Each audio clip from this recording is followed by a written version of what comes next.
The Adventures of Tom Sawyer by Mark Twain. Chapter 33. The Fate of Injun Joe. Within a few minutes the news had spread, and a dozen skiff-loads of men were on their way to McDougal's cave, and the ferry-boat, well filled with passengers, soon followed.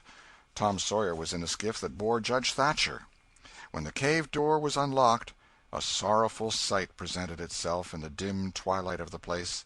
Injun Joe lay stretched upon the ground, dead, with his face close to the crack of the door, as if his longing eyes had been fixed, to the latest moment, upon the light and the cheer of the free world outside. Tom was touched, for he knew by his own experience how this wretch had suffered. His pity was moved, but nevertheless he felt an abounding sense of relief and security now, which revealed to him in a degree which he had not fully appreciated before how vast a weight of dread had been lying upon him since the day he lifted his voice against this bloody-minded outcast. Injun Joe's bowie-knife lay close by, its blade broken in two. The great foundation beam of the door had been chipped and hacked through with tedious labor. Useless labor, too, it was, for the native rock formed a sill outside it, and upon that stubborn material the knife had wrought no effect. The only damage done was to the knife itself. But if there had been no stony obstruction there, the labor would have been useless still, for if the beam had been wholly cut away, Injun Joe could not have squeezed his body under the door, and he knew it. So he had only hacked that place in order to be doing something, in order to pass the weary time, in order to employ his tortured faculties. Ordinarily one could find half a dozen bits of candle stuck around in the crevices of this vestibule, left there by tourists, but there were none now. The prisoner had searched them out and eaten them. He had also contrived to catch a few bats, and these also he had eaten, leaving only their claws. The poor unfortunate had starved to death. In one place near at hand a stalagmite had been slowly growing up from the ground for ages, builded by the water-drip from a stalactite overhead.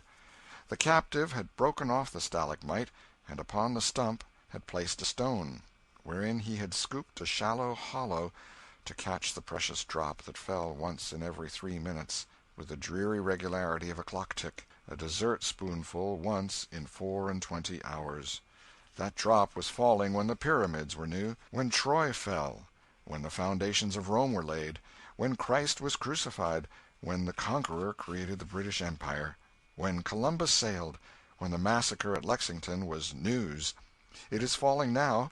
It will still be falling when all these things shall have sunk down the afternoon of history and the twilight of tradition, and been swallowed up in the thick night of oblivion.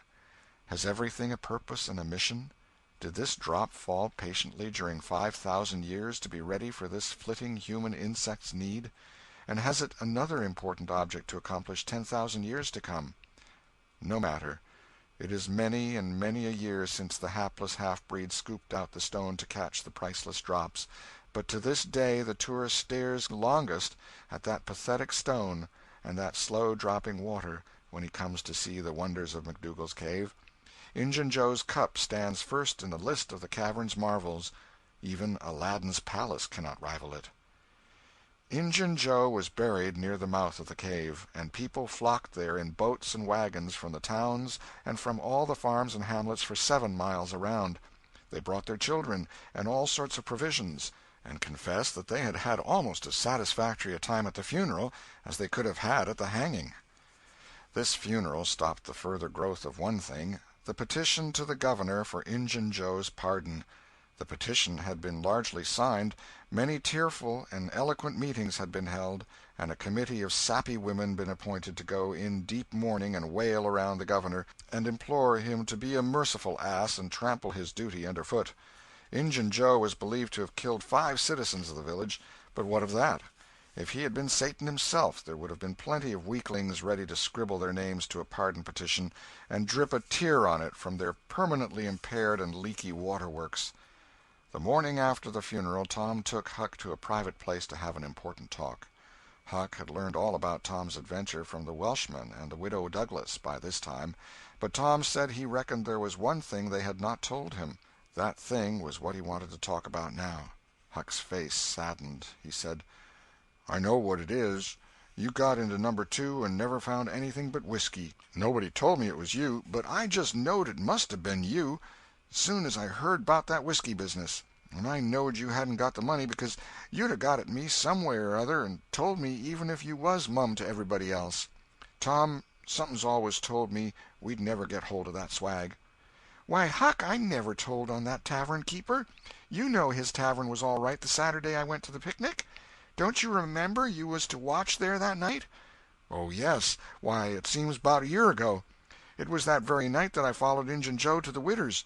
"You followed him?" "Yes, but you keep mum. I reckon Injun Joe's left friends behind him, and I don't want them soring on me and doing me mean tricks. If it hadn't been for me he'd be down in Texas now, all right." Then Huck told his entire adventure in confidence to Tom, who had only heard of the Welshman's part of it before. "Well," said Huck, presently, coming back to the main question, "whoever nipped the whiskey in number 2 nipped the money, too, I reckon. Anyway, it's a goner for us, Tom." "Huck, that money wasn't ever in number 2. "What?" Huck searched his comrade's face keenly.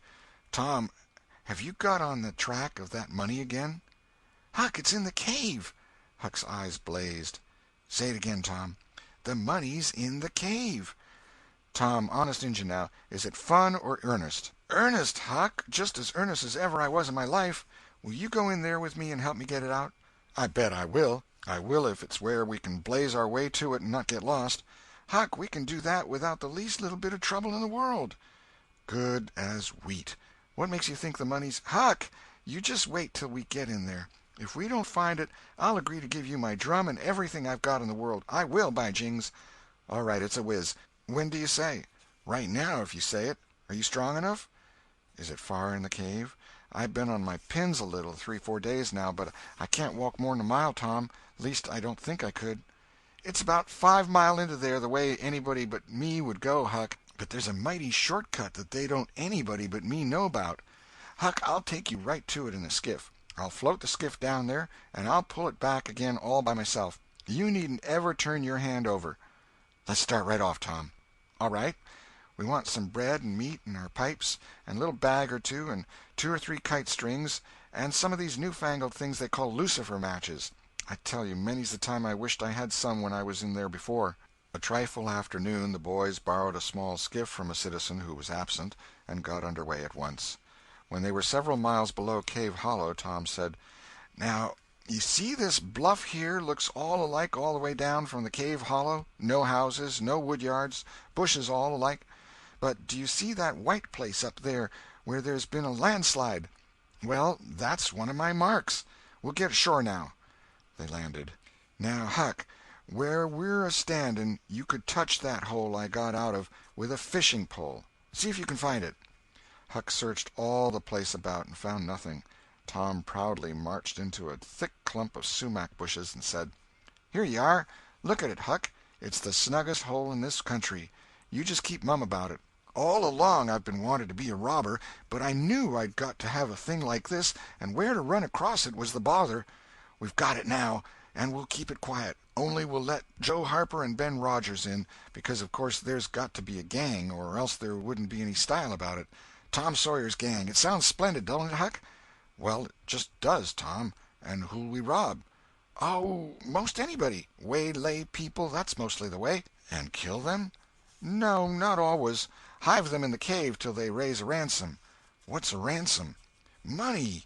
You make them raise all they can off'n their friends, and after you kept them a year, if it ain't raised, then you kill them.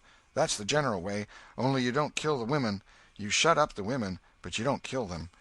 They're always beautiful and rich and awfully scared. You take their watches and things, but you always take your hat off and talk polite. They ain't anybody as polite as robbers. You'll see that in any book. Well, the women get to loving you, and after they've been in the cave a week or 2 weeks, they stop crying, and after that you couldn't get them to leave. If you drove them out, they'd turn right around and come back. It's so in all the books." "Why, it's really bully, Tom. I believe it's better'n to be a pirate." "Yes, it's better in some ways, because it's close to home and circuses and all that." By this time everything was ready, and the boys entered the hole, Tom in the lead.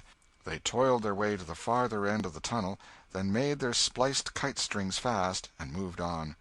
A few steps brought them to the spring. and Tom felt a shudder quiver all through him. He showed Huck the fragment of candle-wick perched on a lump of clay against the wall, and described how he and Becky had watched the flames struggle and expire. The boys began to quiet down to whispers now, for the stillness and gloom of the place oppressed their spirits. They went on, and presently entered and followed Tom's other corridors until they reached the jumping-off place. The candles revealed the fact that it was not really a precipice, but only a steep clay hill 20 or 30 feet high. Tom whispered, "Now I'll show you something, Huck."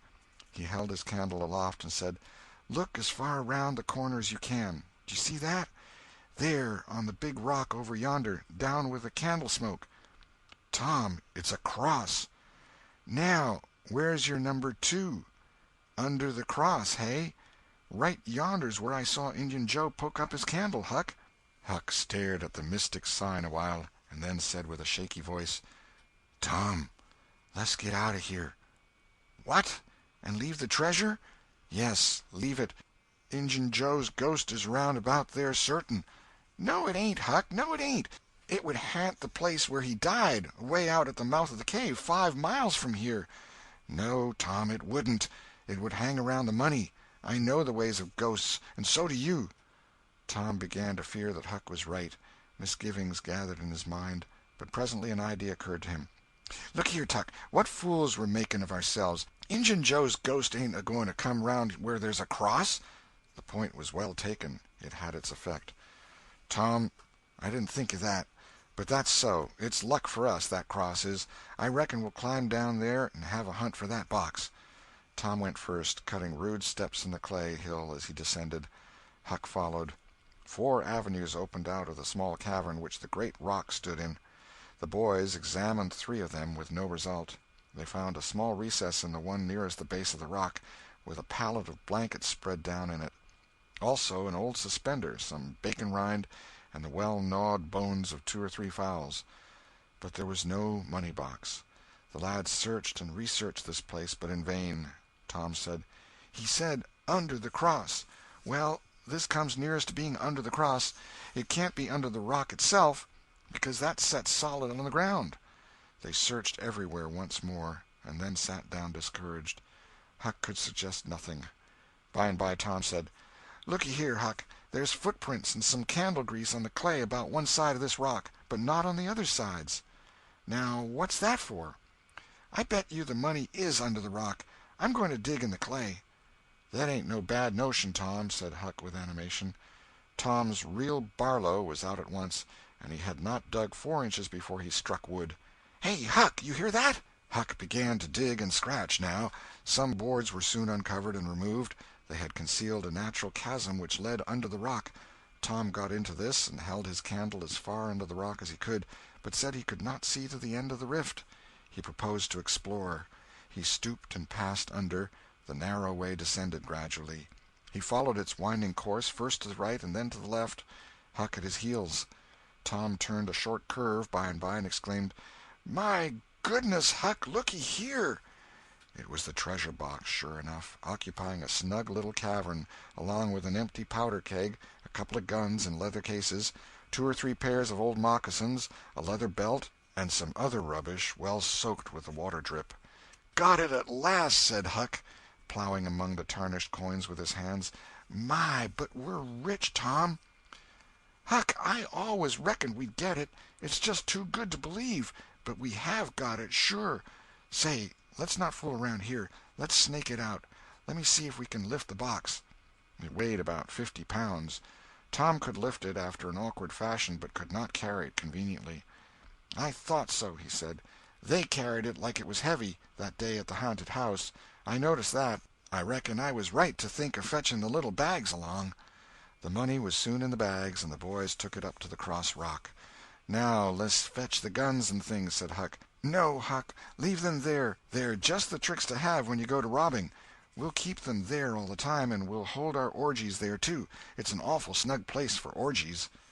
"What's orgies?" "I don't know, but robbers always have orgies, and of course we got to have them, too. Come along, Huck. We've been in here a long time. It's getting late, I reckon. I'm hungry, too. We'll eat and smoke when we get to the skiff."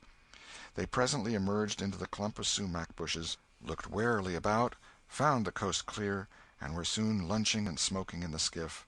As the sun dipped toward the horizon, they pushed out and got under way. Tom skimmed up the shore through the long twilight, chatting cheerily with Huck, and landed shortly after dark. "Now, Huck," said Tom, "we'll hide the money in the loft of the widow's woodshed, and I'll come up in the morning and we'll count it and divide it, and then we'll hunt up a place out in the woods for it where it will be safe. Just you lay quiet here and watch the stuff till I run up and hook Benny Taylor's little wagon. I won't be gone a minute." He disappeared, and presently returned with the wagon, put the 2 small sacks into it, threw some old rags on top of them, and started off, dragging his cargo behind him. When the boys reached the Welshman's house they stopped to rest. Just as they were about to move on, the Welshman stepped out and said, "Hello, who's that?" "Huck and Tom Sawyer." "Good. Come along with me, boys. You are keeping everybody waiting. Here, hurry up, trot ahead. I'll haul the wagon for you. Why, it's not as light as it might be. Got bricks in it, or old metal?" "Old metal," said Tom. "I judge so. The boys in this town will take more trouble and fool away more time hunting up 6 bits worth of old iron to sell to the foundry than they would to make twice the money at regular work. But that's human nature. Hurry along, hurry along." The boys wanted to know what the hurry was about. "Never mind, you'll see when we get to the Widow Douglas's," Huck said with some apprehension, for he was long used to being falsely accused. "Mr. Jones, we haven't been doing nothing." The Welshman laughed. "Well, I don't know, Huck, my boy. I don't know about that. Ain't you and the widow good friends?" "Yes. Well, she's been good friends to me, anyways." "All right, then. What do you want to be afraid for?" This question was not entirely answered in Huck's slow mind before he found himself pushed, along with Tom, into Mrs. Douglas's drawing-room. Mr. Jones left the wagon near the door and followed. The place was grandly lighted, and everybody that was of any consequence in the village was there. The Thatchers were there, the Harpers, the Rogerses, Aunt Polly, Sid, Mary, the minister, the editor, and a great many more, and all dressed in their best. The widow received the boys as heartily as any one could well receive 2 such-looking beings. They were covered with clay and candle-grease. Aunt Polly blushed crimson with humiliation, and frowned and shook her head at Tom. Nobody suffered half as much as the 2 boys did, however. Mr. Jones said, "Tom wasn't at home yet, so I gave him up, but I stumbled on him and Huck right at my door, and so I just brought them along in a hurry." "And you did just right," said the widow. "Come with me, boys." She took them to a bedchamber and said, "Now wash and dress yourselves. Here are 2 new suits of clothes, shirts, socks, everything complete. They're Huck's. No thanks, Huck. Mr. Jones bought one and I the other, but they'll fit both of you. Get into them. We'll wait. Come down when you are slicked up enough." Then she left. End of Chapter 33. Chapter 34. Floods of Gold. Huck said, "Tom, we can slope if we can find a rope. The window ain't high from the ground." "Shucks, what do you want to slope for?" "Well, I ain't used to that kind of crowd. I can't stand it. I ain't going down there, Tom." "Oh, bother, it ain't anything. I don't mind it a bit. I'll take care of you." Sid appeared. "Tom," said he, "Auntie has been waiting for you all the afternoon. Mary got your Sunday clothes ready, and everybody's been fretting about you. Say, ain't this grease and clay on your clothes?" "Now, Mr. Siddy, you just tend to your own business. What's all this blowout about, anyway?" "It's one of the widow's parties that she's always having. This time it's for the Welshman and his sons, on account of that scrape they helped her out of the other night. And say, I can tell you something, if you want to know." "Well, what?" "Why, old Mr. Jones is going to try to spring something on the people here tonight, but I overheard him tell Auntie today about it, as a secret, but I reckon it's not much of a secret now. Everybody knows, the widder too, for all she tries to let on she don't. Mr. Jones was bound Huck should be here. Couldn't get along with his grand secret without Huck, you know." "Secret about what, Sid?" "About Huck tracking the robbers to the widow's. I reckon Mr. Jones was going to make a grand time over his surprise, but I bet you it will drop pretty flat." Sid chuckled in a very contented and satisfied way. "Sid, was it you that told?" "Oh, never mind who it was. Somebody told, that's enough. Sid, there's only one person in this town mean enough to do that, and that's you. If you'd been in Huck's place, you'd have sneaked down the hill and never told anybody on the robbers. You can't do any but mean things, and you can't bear to see anybody praised for doing good ones.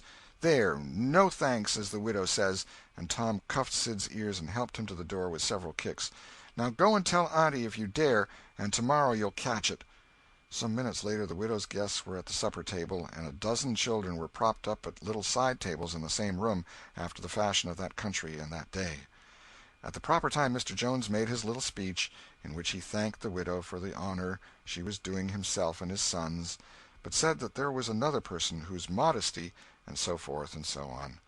He sprung his secret about Huck's share in the adventure in the finest dramatic manner he was master of, but the surprise it occasioned was largely counterfeit, and not as clamorous and effusive as it might have been under happier circumstances. However, the widow made a pretty fair show of astonishment, and heaped so many compliments and so much gratitude upon Huck that he almost forgot the nearly intolerable discomfort of his new clothes in the entirely intolerable discomfort of being set up as a target for everybody's gaze and everybody's laudations. The widow said she meant to give Huck a home under her roof and have him educated, and that when she could spare the money she would start him in business in a modest way. Tom's chance was come. He said, "Huck don't need it. Huck's rich." Nothing but a heavy strain upon the good manners of the company kept back the due and proper complimentary laugh at this pleasant joke, but the silence was a little awkward. Tom broke it. "Huck's got money. Maybe you don't believe it, but he's got lots of it. Oh, you needn't smile. I reckon I can show you. You just wait a minute." Tom ran out of doors. The company looked at each other with a perplexed interest, and inquiringly at Huck, who was tongue-tied. "Sid, what ails Tom?" said Aunt Polly. Well, there ain't ever any making of that boy out. I never—" Tom entered, struggling with the weight of his sacks, and Aunt Polly did not finish her sentence. Tom poured the mass of yellow coins upon the table and said, "There! What did I tell you? Half of it's Huck's and half of it's mine." The spectacle took the general breath away. All gazed. Nobody spoke for a moment. Then there was a unanimous call for an explanation. Tom said he could furnish it, and he did. The tale was long, but brimful of interest. There was scarcely an interruption from any one to break the charm of its flow. When he had finished, Mr. Jones said, "I thought I had fixed up a little surprise for this occasion, but it don't amount to anything now. This one makes it sing mighty small, I'm willing to allow." The money was counted. The sum amounted to a little over $12,000.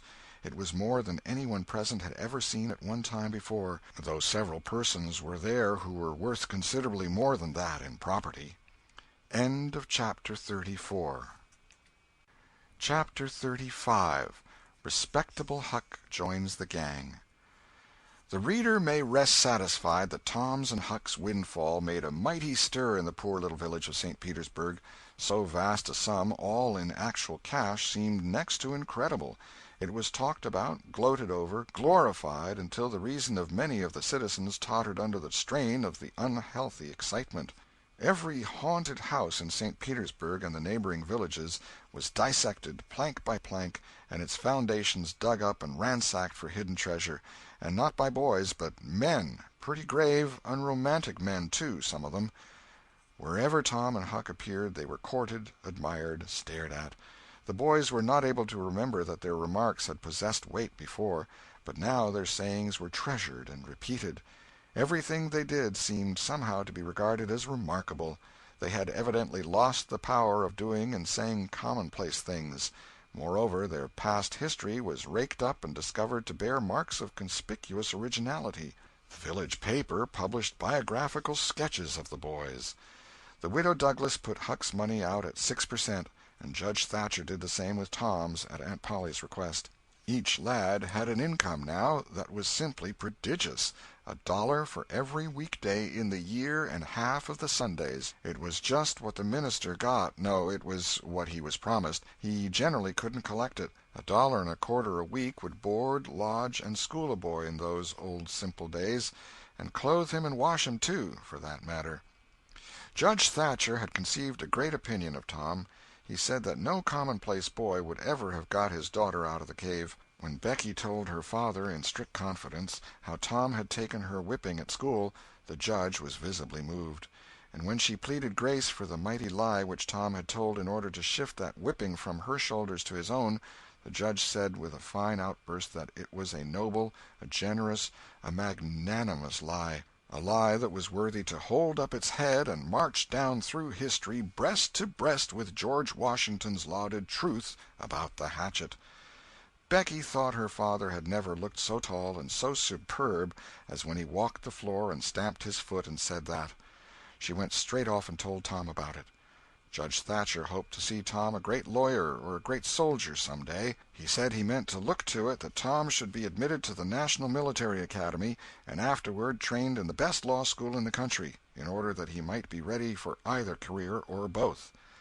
Huck Finn's wealth and the fact that he was now under the Widow Douglas's protection introduced him into society, no, dragged him into it, hurled him into it, and his sufferings were almost more than he could bear. The widow's servants kept him clean and neat, combed and brushed, and they bedded him nightly in unsympathetic sheets that had not one little spot or stain which he could press to his heart and know for a friend. He had to eat with knife and fork, and had to use napkin, cup, and plate. He had to learn his book. He had to go to church. He had to talk so properly that speech was become insipid in his mouth. Whithersoever he turned, the bars and shackles of civilization shut him in and bound him hand and foot.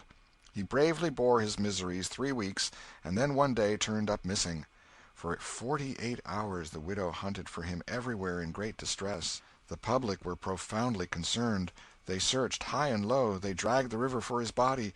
Early the third morning Tom Sawyer wisely went poking among some old empty hogsheads down behind the abandoned slaughterhouse, and in one of them he found the refugee. Huck had slept there. He had just breakfasted upon some stolen odds and ends of food, and was lying off now in comfort with his pipe.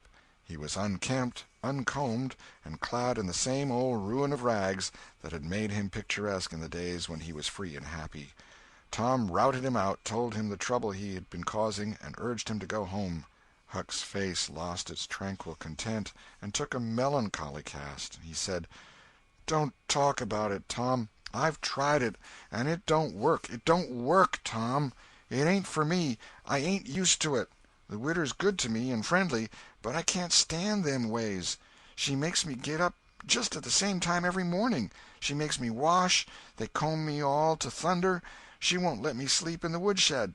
I got to wear them blamed clothes that just smothers me, Tom. They don't seem to let any air get through 'em somehow, and they're so rotten nice that I can't set down, nor lay down, nor roll around anywheres.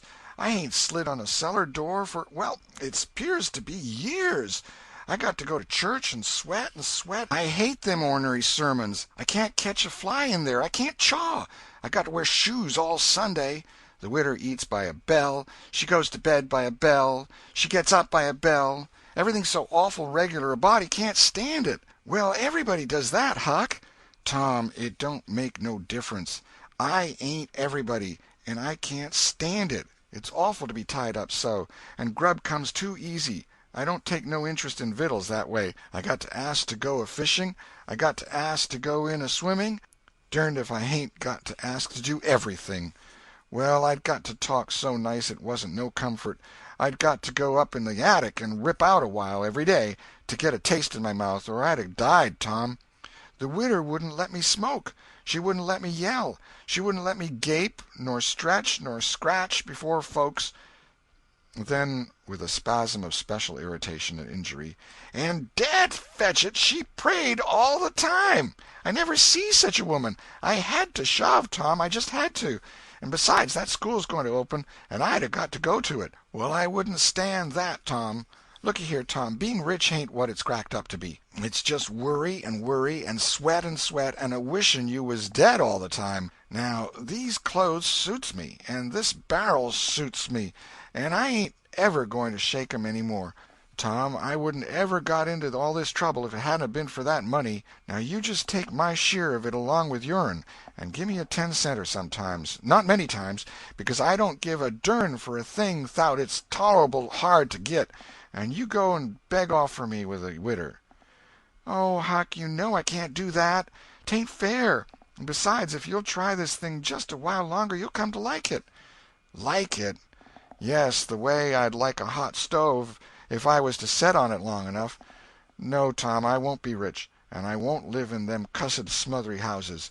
I like the woods, and the river, and hogsheads, and I'll stick to 'em, too. Blame it all, just as we've got guns and a cave and all just fixed to rob, here this dern foolishness has got to come up and spile it all." Tom saw his opportunity. "Looky here, Huck, being rich ain't going to keep me back from turning robber." "No? Oh, good licks, are you in real deadwood earnest, Tom?" "Just as dead earnest as I'm a-sitting here." "But, Huck, we can't let you into the gang if you ain't respectable, you know." Huck's joy was quenched. "Can't let me in, Tom? Didn't you let me go for a pirate?" "Yes, but that's different. A robber is more high-toned than what a pirate is, as a general thing. In most countries they're awful high up in the nobility, dukes and such. Now, Tom, hain't you always been friendly to me? You wouldn't have shut me out, would you, Tom? You wouldn't do that, now, would you, Tom?" "Huck, I wouldn't want to, and I don't want to, but what would people say? Why, they'd say, 'Humph, Tom Sawyer's gang, pretty low characters in it.' They'd mean you, Huck. You wouldn't like that, and I wouldn't." Huck was silent for some time, engaged in a mental struggle, and finally he said, "Well, I'll go back to the widder for a month and tackle it and see if I can come to stand it, if you'll let me belong to the gang, Tom." "All right, Huck, it's a whiz. Come along, old chap, and I'll ask the widder to let up on you a little, Huck." "Will you, Tom, now, will you? That's good. If she'll let up on some of the roughest things, I'll smoke private and cuss private and crowd through or bust. When you going to start the gang and turn robbers?" "Oh, right off. We'll get the boys together and have the initiation tonight, maybe." "Have the which?" "Have the initiation." "What's that?" "It's to swear to stand by one another and never tell the gang's secrets, even if you're chopped all to flinders, and kill anybody and all his family that hurts one of the gang." "That's gay, that's mighty gay, Tom, I tell you." "Well, I bet it is. And all that swearing's got to be done at midnight in the lonesomest, awfulest place you can find. A haunted house is the best, and they're all ripped up now." "Well, midnight's good, anyway, Tom." "Yes, so it is. And you've got to swear on a coffin and sign it with blood." "Now that's something like." "Why, it's a million times bullier than pirating. I'll stick to the widder till I rot, Tom, and if I get to be regular ripper of a robber, and everybody talking about it, I reckon she'll be proud she snaked me in out of the wet." Conclusion. So endeth this chronicle. It being strictly a history of a boy, it must stop here. The story could not go much further without becoming the history of a man. When one writes a novel about grown people, he knows exactly where to stop, that is, with a marriage. But when he writes of juveniles, he must stop where he best can. Most of the characters that perform in this book still live, and are prosperous and happy. Some day it may seem worth while to take up the story of the younger ones again, and see what sort of men and women they turned out to be. Therefore it will be wisest not to reveal any of that part of their lives at present. The End. This is the end of the Adventures of Tom Sawyer by Mark Twain.